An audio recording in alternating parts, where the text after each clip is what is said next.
بسم اللہ الرحمن الرحیم۔ حضرت ابو عبداللہ حذیفہ بن یمان رضی اللہ تعالی عنہما سے روایت ہے کہ میں حضرت صلی اللہ علیہ وسلم کے ساتھ ایک رات نماز پڑھی۔ آپ صلی اللہ علیہ وسلم نے سورہ بقرہ شروع فرمائی۔ میں نے دل میں کہا کہ آپ صلی اللہ علیہ وسلم 100 آیات پر رکوع فرمائیں گے، مگر آپ صلی اللہ علیہ وسلم نے تلاوت جاری رکھی۔ میں نے سوچا کہ اس صورت میں سے ایک رکعت ادا فرمائیں گے، لیکن آپ صلی اللہ علیہ وسلم نے سورۃ النساء شروع کی اور اس کو بھی مکمل پڑھا، پھر سورۃ آل عمران شروع کی، اس کو بھی مکمل پڑھا۔ آپ صلی اللہ علیہ وسلم کی تلاوت ٹھہر ٹھہر کر تھی۔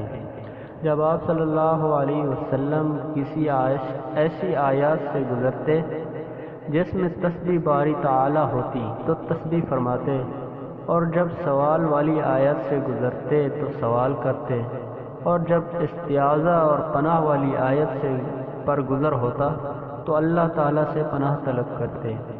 پھر آپ صلی اللہ علیہ وسلم نے رکوع کیا تو اس میں سبحان ربی العظیم پڑھی۔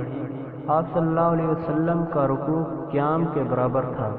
پھر آپ صلی اللہ علیہ وسلم نے سمی اللہ لمن حمیدہ کہتے ہوئے کھڑے ہوئے اور ربنا لک الحمد کہا، اور اتنی ہی طویل قومہ فرمایا جتنا کہ رکوع۔